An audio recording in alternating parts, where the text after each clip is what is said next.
Hace solo un par de años, China estaba en el camino para superar a los Estados Unidos y convertirse en la mayor economía del mundo. En 2014, muchos especulaban que esto podría ocurrir tan pronto como en 2024.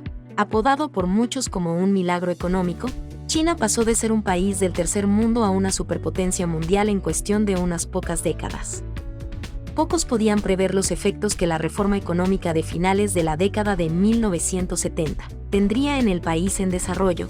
Pronto las listas de las mayores empresas del mundo empezaron a figurar cada vez más empresas chinas a nivel mundial. El país era uno de los más importantes socios comerciales que impulsan la globalización a una escala nunca antes vista, y con ese poder vino la influencia unos años más tarde.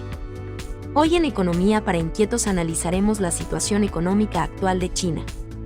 No olvides suscribirte a nuestro canal si aún no lo has hecho.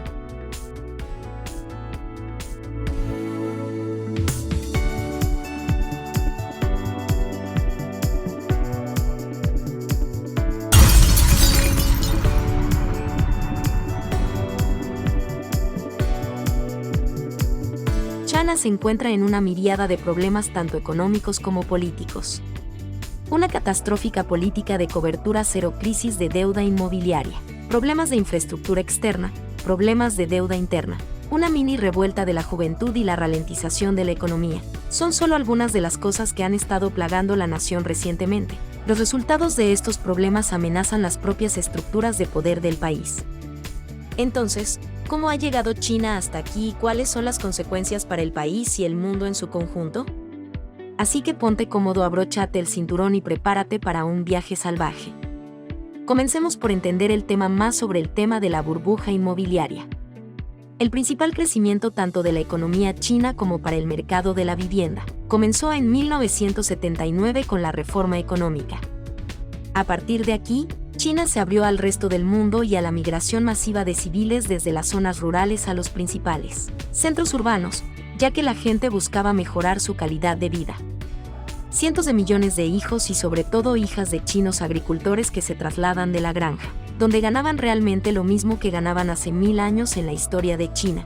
Por la subsistencia absoluta, salarios, viajaban 4 o 5 horas a la ciudad local y allí comenzaron a trabajar en las grandes fábricas, el taller del mundo, debido a que en 4 décadas, China pasó de una población mayoritariamente rural a un país donde 2/3 de toda la de la población vive en los grandes núcleos urbanos.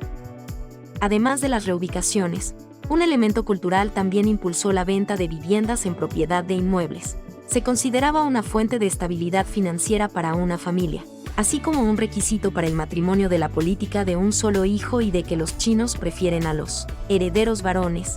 Hay 35 millones más de hombres que de mujeres en China, lo que crea una intensa competencia por las novias, ya que los hombres tienen que demostrar su valor material, lo que a menudo significa tener una casa, lo que lleva a que familias enteras y sus amigos reúnan dinero para contribuir a la compra de una casa para sus parientes. ¿Por qué? Porque los precios de los apartamentos se han descontrolado tanto que, según el The Financial Times, la asequibilidad de la vivienda en China es una de las peores del mundo. Teniendo en cuenta los gastos de manutención, al asalariado medio le llevaría 50 años para comprar un apartamento. Este fondo común de dinero es una gran diferencia entre el mercado inmobiliario chino y el occidental, el escaso inventario y el lento desarrollo, que combinados con un rápido crecimiento condujeron a importantes problemas de oferta, por lo que los precios subieron y la vivienda asequible se convirtió en un problema para gobiernos locales. La solución fue conceder préstamos a empresas promotoras de viviendas, así como flexibilizar las normas de concesión de créditos a los particulares. Debido a estos factores, el mercado inmobiliario chino se convirtió en un cohete e impulsó el crecimiento económico. Algunas empresas como la infame Evergrande aprovecharon al máximo de la situación y se expandieron agresivamente, ayudados en gran parte por la disponibilidad de crédito barato. Evergrande llegó a ser tan grande que, incluso construyeron un parque temático y compraron un equipo de fútbol con parte del dinero. El parque temático está ahora abandonado. Verá por qué en breve, pero así es como se ve como ahora. Realmente es una triste pérdida de tiempo, dinero y recursos. Muchas de estas instituciones de propiedad rápidamente se convirtieron en las más grandes del país y muchas ampliaron sus proyectos en mercados de ultramar. Las ventas de viviendas comerciales alcanzaron los 2,7 billones de dólares en 2020. En la actualidad, en China, la población general tiene cerca del 70% de su riqueza almacenada en el mercado inmobiliario. Permítanme repetir que el 70% de su riqueza total se encuentra en el mercado inmobiliario. Sin embargo, la oferta de viviendas seguía siendo, en parte, debido a la especulación. Era común la compra de una segunda o tercera casa como una inversión, ya que se consideraba un uso inteligente y estable de los ahorros. Al ver la interminable demanda, los promotores crearon un ingenioso sistema para alimentar aún más la expansión que se basó en dos pilares fundamentales. Primero, empezaron a financiar sus operaciones con deuda extranjera. El apetito por la deuda y las acciones chinas estaba en todo el mundo, ya que su crecimiento masivo trajo consigo rendimientos muy atractivos. En segundo lugar, los promotores crearon opciones de preventa para los compradores que rápidamente se convirtió en la norma en el país. En ella, los compradores de viviendas darían dinero a los promotores por una casa que aún no se ha construido. Solo tenían la promesa de que una vez terminada sería suya. Todo el periodo de construcción tomaría de 2 a 3 años por lo general y la gente empezará a pagar su hipoteca mucho antes de la finalización del proyecto, incluso años, o tal vez sí, más de 1 año y medio. En el pasado no era visto como un negocio arriesgado porque, como he dicho, la gente no esperaba que los promotores no pudieran completar su casa a gran escala, no como ahora, mientras esto tenía sentido para ambas partes. Rápidamente se intensificó con las regulaciones sobre la cantidad de dinero que los promotores inmobiliarios necesitaban mantener de dinero. Empezaron a jugar con el sistema a su favor, obteniendo preventas que les permitían iniciar nuevos proyectos sin terminar los anteriores. Una vez que los nuevos proyectos daban lugar a nuevas preventas, usaban parte de ese dinero para financiar la construcción, mientras que el resto se destinaba a nuevos proyectos y así sucesivamente. En esencia, crearon un esquema Ponzi que dependía 100% de la estabilidad y crecimiento perpetuo del mercado de la vivienda. Sin embargo, una vez que la afluencia de personas a las grandes ciudades comenzó a desacelerarse de 4,1 en 1996 a 2,1% en 2020, el esquema comenzó a desmoronarse con una ralentización de las preventas. Los promotores comenzaron a depender cada vez más de los bancos y de la deuda externa para seguir expandiéndose. A veces el pago de la deuda era demasiado grande para pagar con los ingresos de explotación, por lo que usaron más deuda para financiar sus obligaciones. Todo esto continuó durante algún tiempo, pero pronto las autoridades chinas entraron en el esquema. En agosto de 2020, el gobierno chino implementó la política de las 3 líneas rojas. Cada línea representa un ratio de deuda que las empresas tenían que respetar.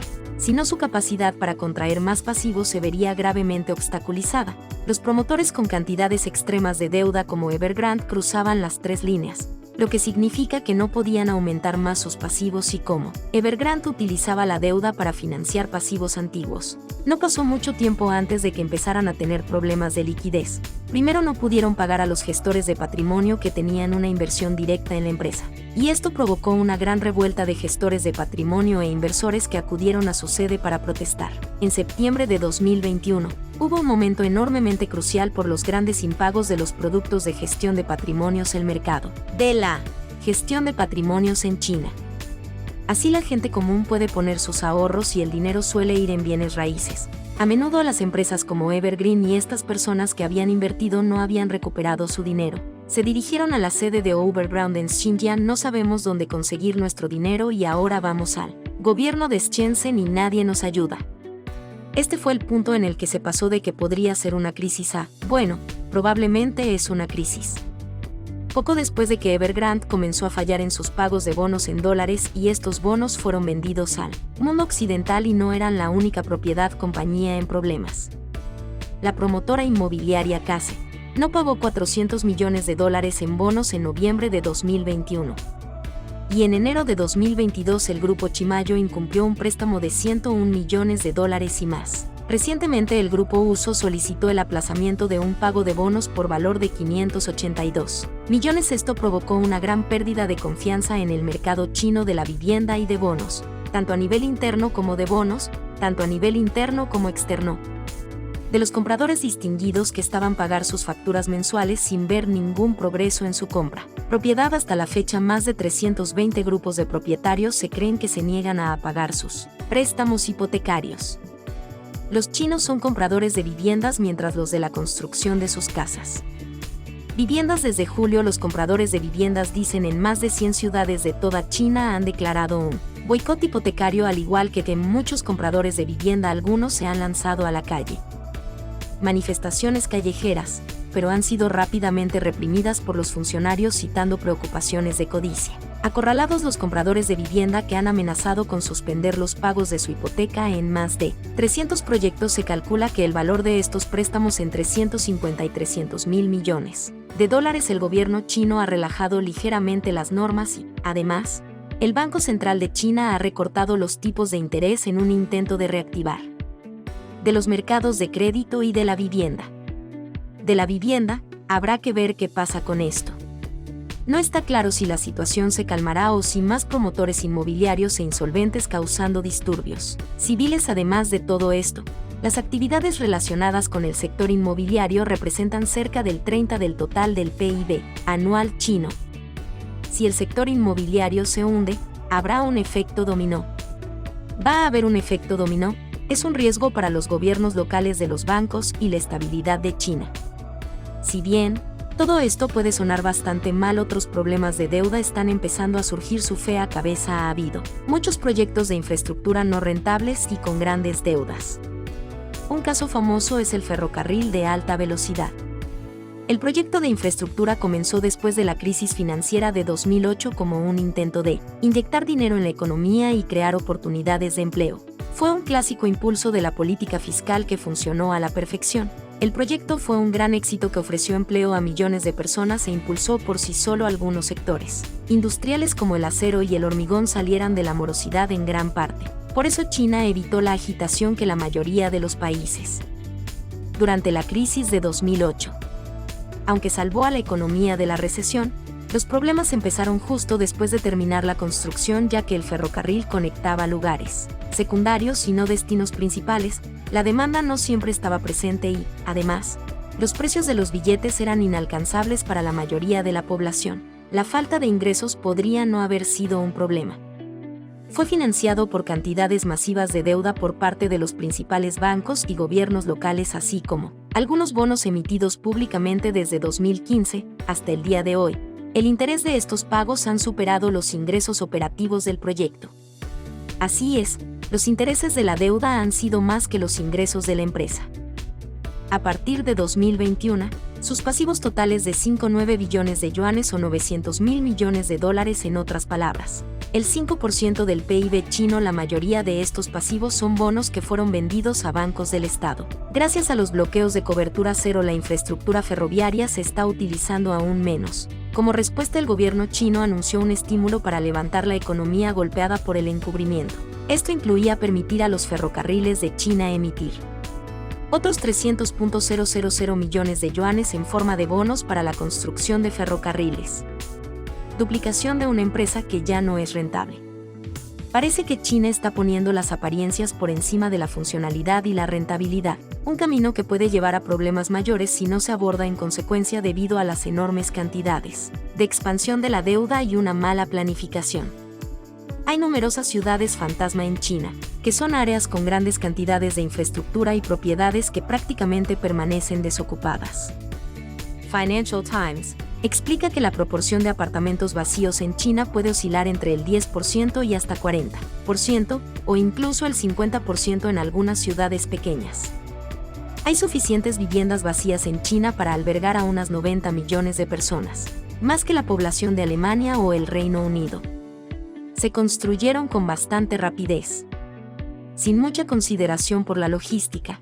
He viajado a muchas partes de China donde vas a un suburbio y de repente ves este bosque de bloques de apartamentos, y sigues durante 5 o 10 minutos en tu taxi y sigues atravesando bloque de apartamento tras bloque de apartamentos sin nadie en ellos. Para añadir a los problemas de la deuda interna, China también está luchando con los proyectos de infraestructura. La gran iniciativa del Cinturón y la Ruta está amenazando con convertirse en uno de los proyectos globales menos rentables de todos los tiempos. La iniciativa es una gran inversión en más de 100 países. Es el ambicioso intento de China de aumentar su influencia global, así como de crear vínculos globales con China, en teoría fortaleciendo sus mercados de importación y exportación. Pero la cosa es que la inversión en países es muy arriesgada, y si no se calculan correctamente, estas inversiones pueden resultar muy poco rentables. Ventures en solo 2020 y 2021. China ha tenido que renegociar más de $52.000 millones en deuda y muchos de los países con los que China trata no quieren o no pueden pagar la iniciativa de la Ruta de Belsen. Se ha hecho tanto que China se ha convertido en la mayor fuente de crédito para el desarrollo, superando al Banco Mundial y al FMI. Considerando que este proyecto es de naturaleza política, no importa. El gobierno estatal probablemente siga financiándolo. Probablemente seguirá financiándolo. China podría obtener una ventaja geopolítica incalculable, pero con el riesgo de un resultado catastrófico, tanto para la estabilidad financiera de China como para causar una debacle política, debido a su participación en los asuntos exteriores de otros países. Suscríbete al canal si aún no lo has hecho y dale like para saber si este contenido está interesándote. Como si los problemas de deuda, tanto en el frente interno como en el exterior, el gobierno chino sigue apoyando una política encubierta cero hasta el día de hoy. El plan sobre el papel era eliminar la enfermedad. El gobierno debía ser visto como competente y ser capaz de lidiar con lo que viniera y funcionó durante algún tiempo. A día de hoy, según las estadísticas oficiales, el número de muertos por el virus en China es de poco más de 5.000, mientras que en Estados Unidos es de más de 1 millón. No importa lo que estas cifras puedan ser. Las autoridades podrían apuntar a esta para justificar los cierres, mientras el resto del mundo sigue adelante. El último mandato es que cada ciudad importante tenga un sitio de prueba como este a 15 minutos a pie de cada residente. Parece que se van a convertir en un elemento permanente en las calles, y tener un resultado negativo será para ir a trabajar a la escuela, ir de compras o comer fuera. No se podrá vivir con el virus en China, se persigue una victoria pandémica a toda costa. Una vez que anunciaron la política de cero encubrimiento política y como podría continuar durante más de 5 años, la percepción de la población en general cambió rápidamente. La gente ahora protesta por los cierres en lo que solo puede describirse como una pesadilla distópica. Sin embargo, aunque el Estado quisiera volver a sus políticas, ahora sería un completo desastre, tanto humanitario como político. Según la Universidad Fudan de Shanghai, el número de muertos podría llegar a más de 1 millón de personas y sería una admisión de fracaso por parte de los liderazgos del Estado completamente inaceptable, ya que el gobierno se está preparando para su 20º Congreso del Partido, en el que el actual presidente Xi Jinping, para su tercer mandato consecutivo como líder del partido. Por lo que la desaceleración de la economía y el descontento popular parecían ser, sin el único camino viable para que las autoridades del Estado sigan adelante si dan marcha atrás en su debilidad y salvar la cara es una gran parte de la cultura china y el gobierno debe mostrar su superioridad, no importa lo escenificado que pueda parecer a sus homólogos occidentales. ¿Sus homólogos occidentales? ¿Qué significa esto para la economía?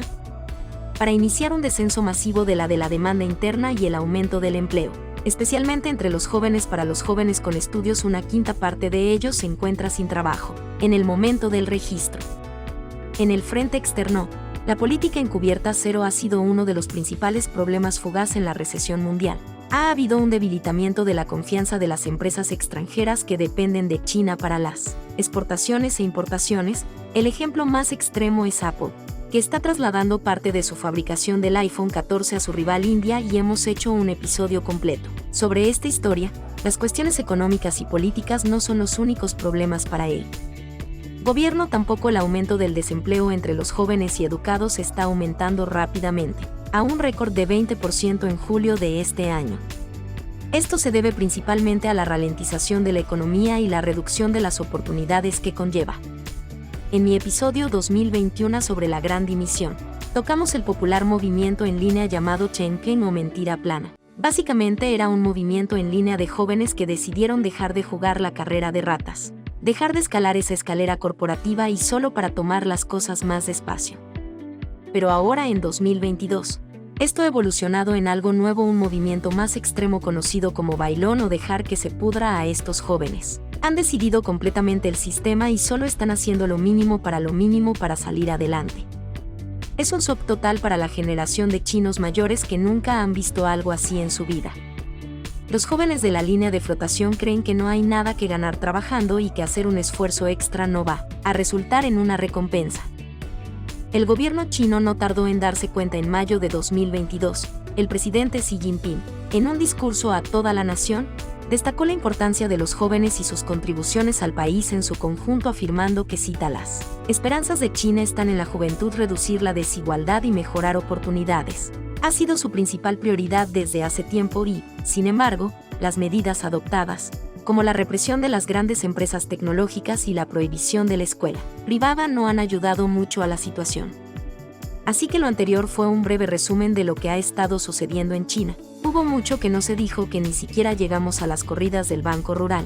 Somos alrededor de 400.000 personas que no pueden acceder a sus ahorros de toda la vida. Bueno, la respuesta es más complicada que eso. Que parece claro que China está poniendo su agenda política por delante de la situación económica y humanitaria. La terquedad de la clase dirigente ha provocado que China se encuentre en una incómoda posición. Una nación aparentemente imparable de repente tiene grandes grietas que aparecen en múltiples grietas que necesitan ser parcheadas con algo más que una solución de tiritas. La principal amenaza en todos estos temas tratados es la pérdida de confianza por parte de sus habitantes en el gobierno estatal, y recuperar esa confianza será un reto difícil. Tal vez el resultado más probable sea una lenta recesión y la agitación política en los años venideros. Pero en última instancia, es un análisis demasiado complicado para que alguien pueda dar una respuesta definitiva. Pero sin duda hay que hacer para evitar que las cosas se intensifiquen aún más y para que la gente confíe en su gobierno de nuevo. Una cosa es segura: los próximos años para China conllevan un gran riesgo, y si las cosas empeoren o no depende de cómo maneje la situación el gobierno chino. Pero, ¿qué pasa con el resto del mundo? Bueno, para el resto del mundo estos problemas en China ciertamente tendrán efectos de onda mayor, especialmente para aquellos que dependen directamente del de importación y exportación de China. Podemos esperar que la tendencia inflacionaria continúe a medida que la oferta china disminuye para los Estados Unidos. Esto significa que el 20% del total de las importaciones puede verse afectado. Además, la creciente tendencia a la desglobalización hará que los precios sean más altos, ya que más países apuestan por la producción local, lo que significa menos mano de obra barata. Mano de obra para algunas economías como la de Australia podría tener muchos problemas, porque las exportaciones de Australia a China representan alrededor del 65% del comercio total. La verdad es que China es un socio comercial masivo que no puede ser reemplazado a corto plazo. Por último, también es importante mencionar la exposición de la inversión que muchos países tienen en la deuda y las acciones chinas. Esto incluye muchas empresas de inversión en Europa y Estados Unidos, por no hablar de todos los fondos que han sufrido pérdidas por las numerosas exclusiones de acciones chinas en los últimos meses. La desaceleración de China podría significar más dificultad para que EU emita deuda, ya que China es el segundo mayor tenedor de los bonos del Tesoro de EU. En el lado positivo, una menor demanda de combustible. China importa el 80% de sus necesidades y va a poner algo de presión a la baja en precios, dando una pequeña ayuda a la crisis energética ahora y una pequeña fuerza a la baja en los costes de los insumos en básicamente todos los bienes producidos. En general, la interconexión entre los mercados mundiales han sido el motor del crecimiento durante algún tiempo, tanto en el talón de Aquiles como en la clave de prosperidad económica de este siglo. Una recesión en una economía importante significa una desaceleración global para el resto del mundo. Será muy interesante presenciar los cambios que se produzcan, y cambiará esto el comercio mundial en el futuro. La globalización seguirá siendo una tendencia, o después de esto los países tenderán a mirar hacia el interior y la producción será más localizada, ya sea la perspectiva de China o la de la economía mundial en su conjunto. Solo el tiempo lo dirá. Eso es todo, chicos. Desde aquí hoy. Gracias por ver el video. Presione el botón me gusta y suscríbase si aún no lo ha hecho. Muchas gracias por verlo, muchachos. Espero que todos tengan un buen día.